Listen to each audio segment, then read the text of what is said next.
Opa, e aí pessoal, tudo certo? Bom dia, boa tarde a todos, independente da hora que você estiver assistindo esse vídeo. Sexta Stage no ar para nossos palpites, análises a respeito dos jogos do Mundial de Basquete FIBA 2023. Teremos no dia 30 de agosto de 2023, muitas seleções já classificadas, outras brigando por uma vaga na sequência da competição, mas depois de 2 dias incríveis que tivemos aqui no nosso canal, a gente precisa ser sincero com vocês, essas seleções poucas vezes se enfrentam, nem sempre elas têm os seus melhores jogadores à disposição, então toda e qualquer análise que a gente vem fazendo é para poder minimizar o risco de vocês e, mais do que isso, dar nossa visão a respeito desses jogos. Então vamos com calma, bastante cuidado, porque são seleções que nós não temos um recorte muito, digamos que, ideal para a gente poder estar colocando muito dinheiro em jogo. Porém, de toda forma, se você está gostando aqui das nossas análises, se a gente vem ajudando de alguma forma, seja validando algumas opiniões que vocês já tinham, ou então trazendo uma visão diferente, deixa nos comentários e também clica no botão de joinha. O like vai ajudar muito a gente, meta de 50 likes para esse vídeo, para a gente continuar trazendo aqui para vocês nossas análises referentes à sequência da competição. Mas chega de enrolação, bora começar aqui com o Sudão do Sul, que enfrenta a Sérvia que já está classificada para a próxima fase, e o Sudão do Sul, que ainda tem alguma chance, apesar de não acreditar tanto que o Porto Rico vai perder para a fraca seleção chinesa, e mais do que isso, eles também não têm muitas chances de vencer o seu adversário Sérvia, por mais que a Sérvia já esteja sossegada e não tenha muito porquê ir com força máxima nessa partida, porém, eles são superiores, eles devem vencer, mas essa odd está muito baixa, tentem pegar no ao vivo algo mais interessante para vocês trabalharem aí.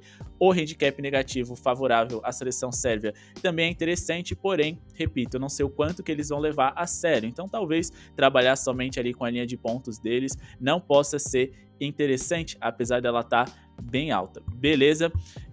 Então, o meu palpite aqui vai ser a vitória da seleção sérvia, tenta colocar ali uma vitória deles em algum momento em que a seleção do Sudão do Sul assumir ali a liderança do placar, se isso acontecer, mas não temos nada muito interessante para esse primeiro jogo não. Vamos falar aqui de China e Porto Rico, a seleção chinesa que vai ter mais o apoio da torcida do que a seleção porto-riquenha nesse jogo aqui. A gente vai passar um palpite para vocês de pontuação. A China não tem nada a perder e, mais do que isso, eles vão ser agressivos contra uma das piores defesas que nós temos aí nessa competição, não só no que eles apresentaram nos 2 primeiros jogos, mas num geral. O nosso palpite aqui vai ser num over em pontos da seleção da China, por mais que não seja uma seleção muito boa para se confiar, de acordo com as análises aqui que a gente fez, é o melhor que a gente tem para essa partida, já que apesar de acreditar que o Porto Rico deve vencer, a odd de 1,11 não é tão interessante assim, e colocar um handicap positivo favorável à China, por mais esticável que seja, também não é tão interessante. Então a gente vai trabalhar aqui com a pontuação total deles, já que o jogo do Porto Rico tem um pace alto, muitos arremessos, mas acima de tudo, uma defesa terrível. Vamos aqui de acima de 71,5 pontos da seleção chinesa no jogo entre China e Porto Rico. A seleção do Porto Rico, como eu disse, tem uma das piores defesas da liga, sofreram 96 pontos para estreante em Copas do Mundo do Sudão do Sul, e por mais que a gente tenha que descontar essa pontuação porque a gente teve um jogo com prorrogação, o Sudão do Sul conseguiu completar para 81 pontos contra eles. Também a seleção sérvia fez 94, a Letônia 84 no amistoso preparatório para essa competição,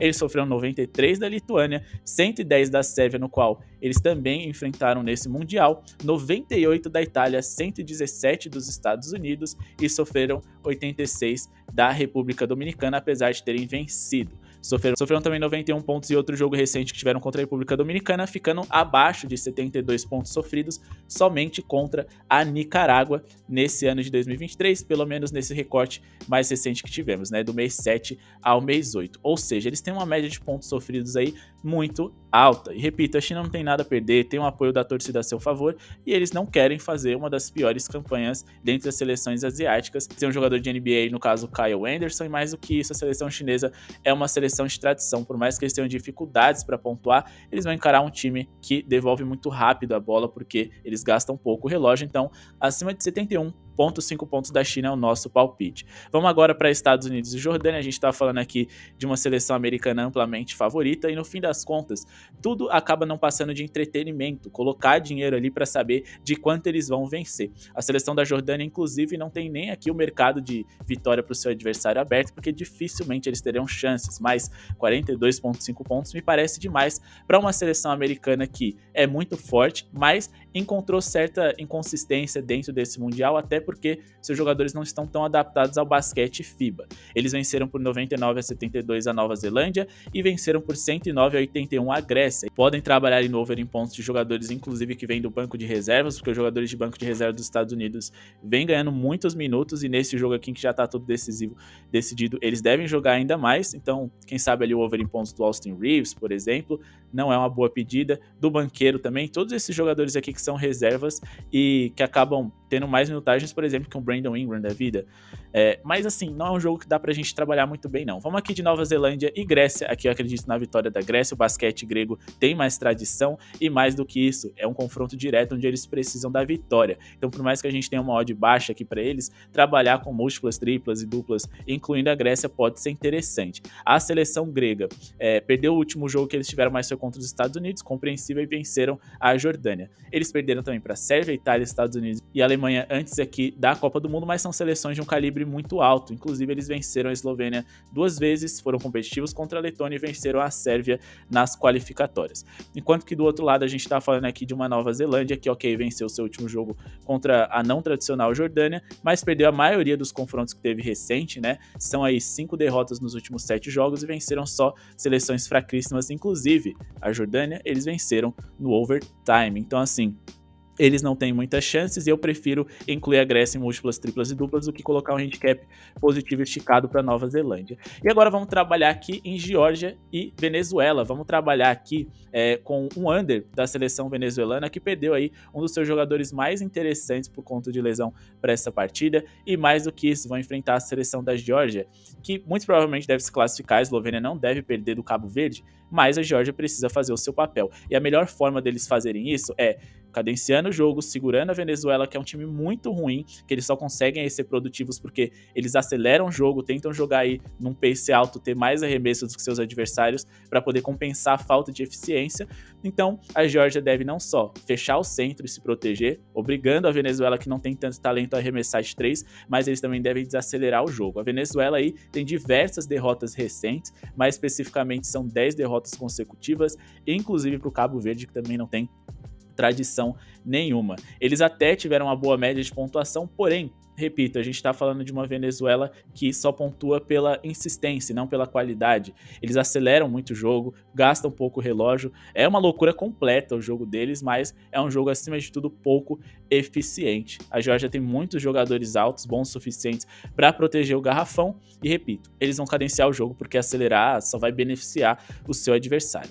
Então, para essa partida, a gente vai trabalhar com under em pontos da Venezuela. Sim, a gente vai ter um pequeno infarto ali, porque é uma seleção que tem muitos arremessos por minuto, como eu disse, mas é o que mais vale a pena, o que mais faz sentido, abaixo de 77,5 pontos para a seleção da Venezuela. Beleza? Por que a gente acredita nisso? Bom, a gente está falando, como eu disse, de uma seleção que tem uma eficiência muito baixa, mas de uma seleção que fez 75 pontos contra o Cabo Verde, fez 85 pontos contra a Eslovênia, mas a Eslovênia vem defendendo muito mal, e fizeram em tempo regulamentar, vamos considerar aqui, 81 pontos contra o fraco Irã. Eles fizeram ali também 74 pontos contra a Jordânia, 71 contra o Brasil, 61 contra o Sudão do Sul, e fizeram ali 41 contra a Austrália, 67 contra a França, 57 contra a Espanha e 65 contra a Argentina. Em resumo, nesses 10 jogos aqui que nós avaliamos, eles só passaram a casa ali dos 77 pontos em jogos que tiveram prorrogação, ou então eles passaram aí contra a Eslovênia, que, repito, não demonstrou ter uma defesa muito boa, e mais do que isso, se a gente for observar no primeiro quarto, a Venezuela teve 100% de aproveitamento nos arremessos de quadra no primeiro quarto, que justamente foi o quarto que puxou essa pontuação deles para cima, aqui com 33 pontos. Depois disso, não passaram de 22 e ficaram abaixo dos 19 duas vezes. Então, isso aqui foi muito fora da curva, muito fora da curva. Se eles tivessem mantido essa média aqui, esse padrão, eles ficariam em abaixo de também, ou seja, a Venezuela não é confiável. Beleza? No jogo Eslovênia e Cabo Verde, a vitória da Eslovênia, porém, infelizmente, o mercado aqui não abriu as possibilidades para a gente trabalhar com isso. O negócio é brincar ali com o Luka Doncic, colocar ali na pontuação alta dele. É claro, sempre há um risco porque a Eslovênia pode resolver o jogo cedo? Sim, porque se trata de uma seleção mais competitiva e que deve ir mais longe nesse Mundial. Porém, a Eslovênia vem sofrendo muitos pontos e o Luka Doncic acaba tendo que chamar mais a responsabilidade desde o primeiro minuto de jogo até o final. A intenção é que eles resolvam o jogo cedo e o Doncic não seja tão produtivo assim, no sentido de não ter a necessidade dele ter tanto volume de jogo e uma minutagem alta. Mas a Eslovênia tá defendendo muito mal. Então, assim, acima de 26,5 pontos é o meu palpite para esse jogo, porque, sim, a Eslovênia vem dando sopa pro azar, e o Luka Doncic acaba tendo que cavar muitas faltas, os outros defensores não têm a menor condição de marcar ele, e ele tá com 35,5 pontos de média nessa competição. Então Cabo Verde vai fazer faltas nele, o relógio vai parar, ele vai executar arremessos ali sem o relógio correr, arremessos fáceis de converter porque se tratam de lances livres, e do jeito que a Eslovênia vem vacilando, não dá pra Eslovênia jogar tanto tempo assim com o time reserva, porque o Cabo Verde ainda tem chance de se classificar, e eles vão vir pra cima. Então o Luka vai ter que ter tempo de jogo, 26,5 é uma linha baixa para ele. Vamos aqui finalizar com Brasil e Costa do Marfim e o Irã e a Espanha, times do mesmo grupo. O Brasil enfrenta a Costa do Marfim com a obrigação de vencer. A gente sabe como a parte mental dos brasileiros acaba sob pressão, deixando um pouco a desejar, não só no basquete, mas em diversos esportes. Quando o Brasil sai atrás do placar e tem a obrigação de vencer uma seleção em teoria mais fraca, muitas vezes eles decepcionam e, bom, isso abre margem para a Costa do Marfim encostar no placar. Então, por mais que eu tenha a minha torcida, eu preciso agir aqui de forma um pouco mais coerente e pensar, né? A gente tá falando de uma linha muito esticada, gente. O Brasil não é essa seleção toda. E a Costa do Marfim tem diversos jogadores que foram formados com a mentalidade americana e mais do que isso, em universidades. O basquete deles foi todo feito, forjado ali no basquete americano, mesmo que não tenha sido a NBA, por exemplo. Então vamos de mais 20,5 da Costa do Marfim. Eu acho essa linha aqui excelente, dá para trabalhar até mais 18,5 sim, com base na seguinte argumentação: o Brasil não vai enfrentar o Irã. O Irã é um time muito mais pesado, então os jogadores baixos do Brasil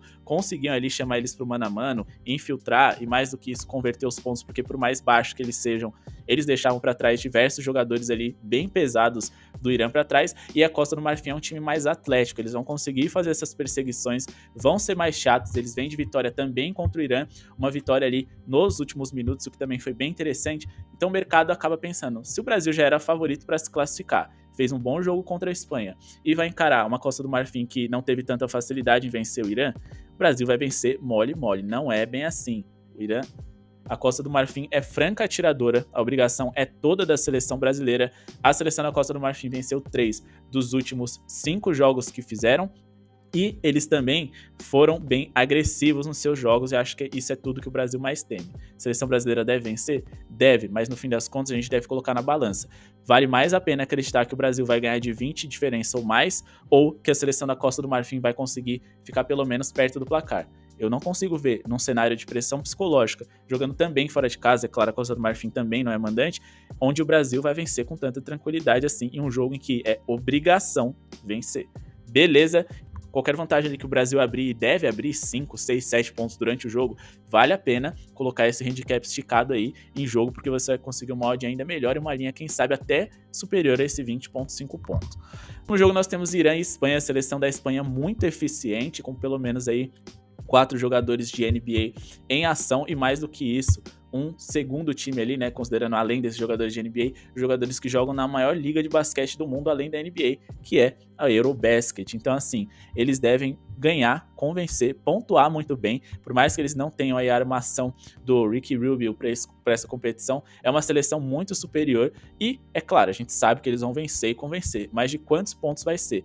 Acontece que eles pontuaram muito bem contra a seleção brasileira, então acho que eles vão pontuar bem também contra o Irã, que mostrou ser uma seleção bem fraca mesmo, acima de 94,5 pontos, é o meu palpite para essa seleção da Espanha, que deve dominar o seu adversário do começo ao fim, e mesmo que eles descansem alguns titulares, a gente está falando aqui de uma seleção muito mais qualificada, mesmo considerando o banco, do que a seleção do Irã. Nos últimos encontros entre eles marcaram 96 pontos e 88, mas se a gente for considerar os últimos jogos da Espanha, tivemos 96 e 94 pontos contra a Costa do Marfim e Brasil, não necessariamente nessa ordem. Então a seleção da Espanha deve pontuar bem, por mais que a gente tente buscar uma linha inferior aqui no ao vivo, até porque ainda não está aberto, eu considero que 94,5 é interessante. Se você conseguir uma linha aí, dependendo dessa casa de aposta, de 90,5 pontos, vão de acima de na fé, porque para mim é a melhor escolha de pontos que a gente tem aqui para esse jogo, beleza?